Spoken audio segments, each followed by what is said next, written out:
2024 లేదా 25లో డిగ్రీ లేదా బీటెక్ చదివారా? సాఫ్ట్‌వేర్ జాబ్ కోసం ఎదురు చూస్తున్నారా? అయితే కోడ్ జ్ఞాన్ 100 డేస్ కోర్సులో చేరండి, జాబ్ సాధించండి. నమస్తే, వెల్కమ్ టు సుమన్ టీవీ. ప్రస్తుతం అంతా ఉన్నారు కరెంట్ అఫైర్స్ పై ఎప్పటికప్పుడు అప్డేట్స్ ఇస్తూ ఎటువంటి విషయం గురించైనా నిర్భయంగా మాట్లాడగల బ్రతుకు జట్కా బండి, సంసారం ఒక చదరంగం కార్యక్రమాల ద్వారా సెలబ్రిటీ అయినటువంటి మనందరి అభిమాన అడ్వకేట్ రమ్య గారు ప్రస్తుతం మనతో ఉన్నారు. నమస్కారం మేడం. నమస్తే మేడం, ఇప్పుడు మనం సిచ్యువేషన్ చూస్తున్నట్లయితే ఇంట్లో భార్యాభర్తల మధ్య చిన్న చిన్న వివాదాలు ఉండి ఎవరికి వాళ్ళు విడిగా ఉంటూ కూడా అంటే ఒక మహిళ వచ్చేసి అంటే 498A కొంత మిస్యూజ్ చేస్తున్నారనే అపోహలు నిజాలు కూడా నిజంగా ఉన్నాయి. సో ఈ సందర్భాల్లో పాపం మరి అటువైపు వాళ్ళు అబ్బాయి తరపు వాళ్ళు వాళ్ళ సైడ్ నిజంగా జెన్యున్గా ఉన్నప్పుడు మరి వాళ్ళు ఎలా బయటపడాలి అంటే అటు ఆడపడుచులు కానివ్వండి, అత్తగారి మీద కానివ్వండి, మావగారి మీద కానివ్వండి, అందరి మీద కేసులు వేస్తున్నారు. మరి వాళ్ళు ఎలా బయటపడాలి? సో ఒకప్పుడు 498 కేసు అంటే చాలా స్ట్రిక్ట్గా సీరియస్గా ఉండేది. ఆ పెట్టే అమ్మాయికి కూడా ఒక వాల్యూ ఉండేదండి. కానీ మహిళల్ని కిరసనాయలు పోసి పెట్రోల్ వేసి లేకపోతే అదనపు కట్నాల కోసం చంపేసిన సందర్భాల నుంచి పోలీస్ స్టేషన్లో నుంచో పెట్టి హార్ట్ అటాకులతో అత్తమామలు చంపేసే స్టేజ్కి 498 కేసు వచ్చింది. సో దాని మీద ఎక్స్పర్ట్స్ ఒపీనియన్స్ కానీ, సర్వేలు కానీ, రిపోర్ట్స్ కానీ ఇవన్నీ సుప్రీంకోర్టు దాకా వెళ్ళడం, దీనికి సంబంధించి ఎప్పటికప్పుడు అమెండ్మెంట్స్ రావడం. ఒక 5 years బ్యాక్ వీటి మీద బిలో 7 years పనిష్మెంట్ అన్నిటికీ కూడా సిఆర్పిసి ప్రొవిజన్స్లో 41 నోటీస్ ఇష్యూ చేయండి, అరెస్టులు చేయొద్దు, ఇన్వెస్టిగేషన్ చేయండి ఫస్ట్, అందులోనూ ఫ్యామిలీ మ్యాటర్లో.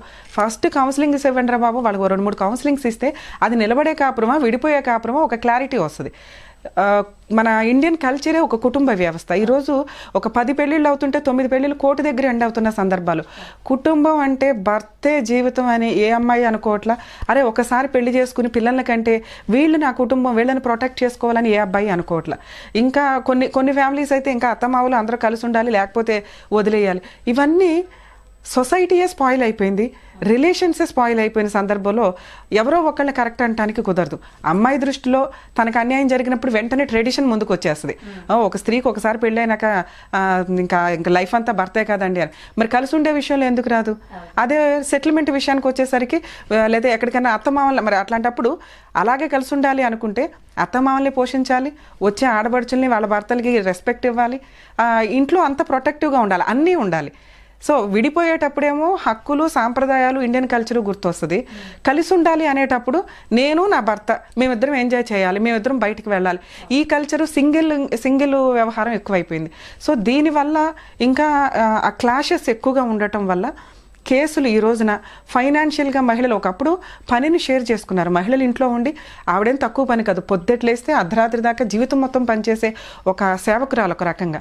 సో ఆ స్టేజ్ నుంచి ఇంకా ఎక్స్ట్రా పని పెట్టుకుంది ఒక రకంగా చెప్పాలంటే, ఫైనాన్షియల్గా సంపాదించడంలోకి ముందడుగు వేసి. దానివల్ల ఏమైపోయిందంటే ఈక్వాలిటీ అనే మాటలు పేరుకే వచ్చినాయి తప్ప మహిళలకు ఈక్వాలిటీ రాలా. దానివల్ల వీళ్ళు రోడ్డు మీద ఉండాల్సిన పరిస్థితి.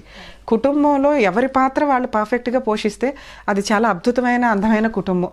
నిజంగా ఇవాళ ఒక న్యూస్ పేపర్లో చూసానండి, ఆయన ఒక 50 years ఏమో, భార్య 45 years, ఆవిడ చనిపోయి ఒక 1 year అయిందంట.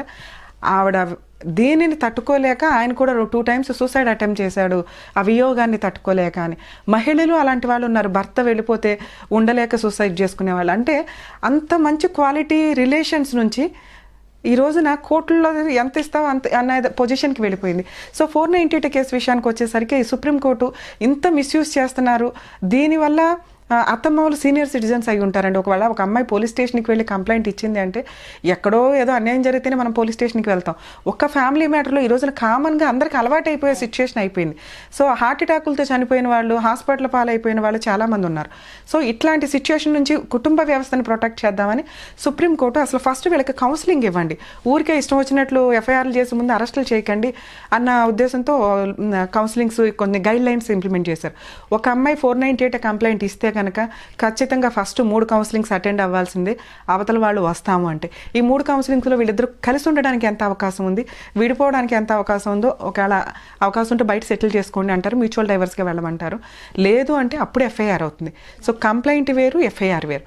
ఎఫ్ఐఆర్లో ఈవిడ గారు అందరి పేర్లు పెట్టినప్పుడు అన్నీ కామన్గా ఆ అమ్మాయికి ఇంపార్టెన్స్ ఇచ్చి అందరి పేర్లు అక్యూజుల కింద చూపించడం జరుగుతుంది. కానీ అబ్బాయి అత్త మామ కలిసి ఉన్నా కలిసి ఉండకపోయినా కానీ వీళ్ళ ముగ్గురికి మెయిన్ అయితే A1 to A3 రిజిస్టర్ చేస్తారు. రిమైనింగ్ వాళ్ళ పేర్లు ఛార్జ్ షీట్లో ఉండకపోవచ్చు. ఛార్జ్ షీట్లో ఉన్న వాళ్ళే కేసులో ఉన్నట్టు లెక్క. సో స్టేషన్ బెయిల్ అనేది ఈ రోజున కామన్గా ఉందండి. బాగా అప్పటికప్పుడు కొట్టుకొని 100కి డైల్ చేసి కొట్టి దెబ్బలున్న అమ్మాయి ఇమీడియట్గా పోలీస్ స్టేషన్కి వెళ్ళి కంప్లైంట్ ఇచ్చిన కేసుల్లోనే అరెస్ట్ ఉంటుంది తప్ప జెంట్స్ అందరూ భయపడాల్సిన అవసరం లేదు 498 కేసు వేసినంత మాత్రాన. ఎందుకంటే మ్యాక్సిమం స్టేషన్ బెయిల్స్ కేసులు ప్రూవ్ చేసే విషయంలో కూడా 95% కేసులు ప్రూవ్ చేయడం కుదరదండి లేడీస్. కానీ ఒక 3 to 5 years కోర్టుల చుట్టూ తిప్పడం, ఫైనాన్షియల్గా అడ్వకేట్లు ఈ కోర్టులో టైం వేస్ట్, ఈ ప్రాసెస్ అయితే ఉంటుంది. ఈ నరకం పడలేక ₹1 అటు ఇటు అయినా కూడా కొంత అవుట్ ఆఫ్ కోర్ట్ సెటిల్మెంట్లు చేసుకొని మ్యూచువల్ డైవర్స్కి వెళ్తున్నారు. ఒకప్పుడు ఒక 3-4 years ఫైట్ చేసేవాళ్ళు కానీ ఈ రోజున మ్యాక్సిమం 60% కేసులు ఒక 1 year లోపే సెటిల్మెంట్లు అయిపోతున్నాయి. సో ఎవరు కోర్టుల చుట్టూ తిరిగి టైం వేస్ట్ చేసుకోవడం కంటే ఏదో ఒక క్లారిటీ ఉంటే కలిసి ఉండండి, లేదా విడిపోండి, అంతే తప్ప మాకు న్యాయం కావాలంటే ఏమి న్యాయం? కుటుంబ వ్యవస్థలో నీ దృష్టిలో అతని తప్పు, అతని దృష్టిలో ఈవిడ తప్పు. నెక్స్ట్ మనకి ఇక్కడున్న మైనస్ ఏంటంటే అదే ఫారిన్ కంట్రీస్లో డైవర్స్ అంటే కనుక అతనికి ఇన్కంలో నుంచి 50% అనేది 2 years మ్యారిటల్ లైఫ్ ఉంటే కామన్గా ఉంటుంది ఆయా స్టేట్ల యొక్క లా ప్రకారం. మన ఇండియాలో మెయింటెనెన్స్లు ప్రాపర్గా రావు, అలా అని పనిష్మెంట్లు ప్రాపర్గా పడవు. ఇద్దరికీ లాసే ఈ కేసుల వల్ల. సో ఒకప్పుడు మహిళలు ఏంటంటే కేసు ప్రొసీడింగ్స్లో అట్లా డ్రాగ్ చేస్తే వీళ్ళకి ఏదో న్యాయం జరిగిపోద్ది, వీళ్ళని జైలుకి పంపించేస్తారు అన్న ఒక ఫీలింగ్లో ఉండేవాళ్ళు. తర్వాత ఇప్పుడు అందరికీ అవగాహన వచ్చింది. ప్రతి ఒక్కరికి మీడియాలో సోషల్ మీడియాలో ఎత్తుక్కుంటున్నారు ఏముంది 498లో ఏం పనిష్మెంట్లు పడతాయి ఏంటని.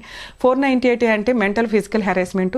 Section 3, section 4 of dowry prohibition act అనేది కామన్గా ఈ 3 సెక్షన్లో ఒక ఫ్యామిలీ కేసులో క్రిమినల్ కేసు వేసినప్పుడు రిజిస్టర్ చేస్తారు. సెక్షన్ 3 అంటే డౌరీ తీసుకున్నందుకు అబ్బాయి వాళ్ళు, సెక్షన్ 4 అంటే అడిషనల్ డౌరీకి హెరాస్మెంట్ చేశారు అని. సో ఈ 3 సెక్షన్స్ ప్రూవ్ చేయాలి అమ్మాయి.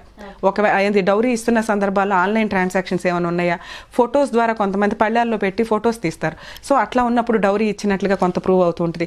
ఇంకా కొన్ని సందర్భాలకు వచ్చేసరికి లెటర్ లాగా రాసుకుంటారు, గిన్నె ఇస్తున్నాం, గరిట ఇస్తున్నాం, 5 lakhs ఇస్తున్నాం ఇట్లా అని పెద్ద మనుషుల సమక్షంలో. సో అట్లాంటివి ఉన్నప్పుడు డౌరీ ఇచ్చినట్టుగా ప్రూవ్ అవుతుంది. అలాగే అడిషనల్ డౌరీకి హెరాస్మెంట్, ఏదైనా ప్రాపర్టీ కొంటాం లేకపోతే బిజినెస్ పెడతాం అంటూ మెసేజ్ల ద్వారా కానీ అట్లా ఎవిడెన్స్ ఉంటే, సో ఇవన్నీ ప్రాపర్గా ఉండవండి అన్ని కేసుల్లోనూ. దానివల్ల మహిళలు కొంత కేసు పెట్టడానికే పనికొస్తే తప్ప గెలవడానికి అంతగా పనికిరావు. ఇన్ కేసు గెలిచారే అనుకోండి, అతను అప్పీల్కి వెళ్తాడు. ఎవరికి లాసు? ఇద్దరు మ్యారిటల్ లైఫ్ ఉంటే 6 months 1 year ఉంటుంది, కోర్టుల చుట్టూ తిరిగేది 5 to 6 years ఉంటుంది. దీనివల్ల ఇద్దరు లైఫ్ స్పాయిల్ అవుతుంది. సో మ్యాక్సిమం నిలబెట్టుకోవడానికి ఎంత ఛాన్స్ ఉంటే అంతా నిలబెట్టుకోవాలి, లేదా కోట్ల చుట్టూ తిరగడం కంటే కూడా మీకు ఎంత కాంపెన్సేషన్ మెయిన్గా రీజనబుల్ అనిపిస్తుందో. ఇప్పుడు ₹1 అడిగితే ఎవరు ఎందుకంటే అక్కడ ఉండే మ్యారిటల్ లైఫ్లో వాడి ఇంకో పెళ్లి చేసుకోవాలి, ఆ అమ్మాయి ఇంకో పెళ్లి చేసుకోవాలి, ఎంతో ఉంటాయి. ఆ రీజనబుల్ అమౌంట్ సెటిల్మెంట్ ఉన్నప్పుడు త్వరగా సెటిల్మెంట్లు అయిపోతాయి. బలవంతంగా కాపురం చేయాలి అనటం వల్ల యూజ్ లేదు. ఎందుకంటే అవి క్రూయాలిటీ గ్రౌండ్కి, క్రైమ్కి ఎక్కువ ఛాన్స్ ఉంటాయి. వదిలించుకోలేకపోతున్నాం ఈ అమ్మాయిని అనుకున్న టైంలో ఏదన్నా చేయడానికి అవకాశం ఉంది, ఫోర్స్ఫుల్గా మనం ఇంట్లో ఉన్నాము అంటే. సో దీన్ని కొంచెం ఆలోచించుకొని ఎప్పుడైతే మీరు ఎంత హింసించాలనుకుంటారో అంతా హింసించండి కోర్టుల చుట్టూ తిప్పడం ద్వారా. ఎప్పుడైతే వెక్స్ అయిపోతారో అప్పుడు డెసిషన్ తీసుకోండి. గెలిచేద్దామని ఎటువంటి ఎవిడెన్స్ ప్రాపర్గా లేకుండా సంవత్సరాల తరబడి కోర్టుల చుట్టూ తిరిగే తర్వాత లా అండ్ ఆర్డర్నో కోర్టునో తిట్టుకోవడం వల్ల యూజ్ లేదు.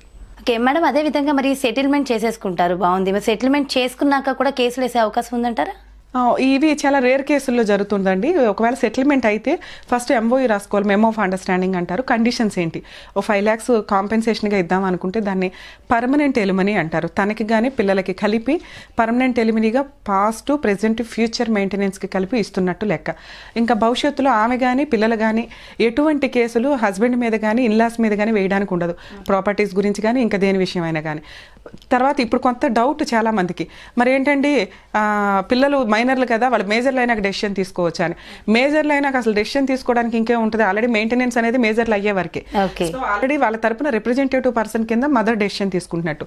సో ఒక్కసారి మ్యూచువల్ డైవర్స్ అయిపోయి ఆయా చట్టాల ప్రకారం, అంటే హిందువుల ప్రకారం 13B ప్రకారం మ్యూచువల్ డైవర్స్ అయిపోయి, అట్లాగే 10A ప్రకారం క్రిస్టియన్ మ్యారేజ్ డైవర్స్ యాక్ట్ ప్రకారం అయ్యి ఇలా ఉన్న కేసుల్లో మళ్ళీ రీఓపెన్ చేయడానికి కానీ కొత్త కేసులు వేయడానికి కానీ వేయడం అసలు 100% కుదరదు. ఇన్ కేసు వేసినా కూడా అవి చెల్లవు, ఆటోమేటిక్గా కోర్టు డిస్మిస్ చేస్తారు.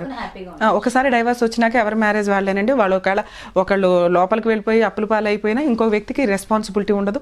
కోటేశ్వర్లు అయిపోయినా లీగల్ హెయిర్స్ వచ్చి కేసులు వేసి మాకు ప్రాపర్టీస్ కావాలని అడగడానికి ఉండదు. ఓకే, సూపర్ మ్యామ్, చాలా చక్కగా క్లియర్గా ఎక్స్ప్లెయిన్ చేశారు. Thank you so much ma'am. నమస్తే. సో చూసారు కదండి, మ్యాక్సిమం కూడా నేను అడగాల్సిన క్వశ్చన్స్ అన్నిటికీ కూడా ఆన్సర్ మేడం ఇచ్చేశారు. సో 498A సంబంధించి ఎలాంటి సందేహం ఉందో అవన్నీ కూడా అందరికీ క్లియర్ అయ్యావని అనుకుంటున్నా ఈ వీడియో ద్వారా. మరో బ్యూటిఫుల్ వీడియోతో మళ్ళీ మీ ముందుకు వచ్చేస్తాం. అంతవరకు సెలవు, నమస్తే.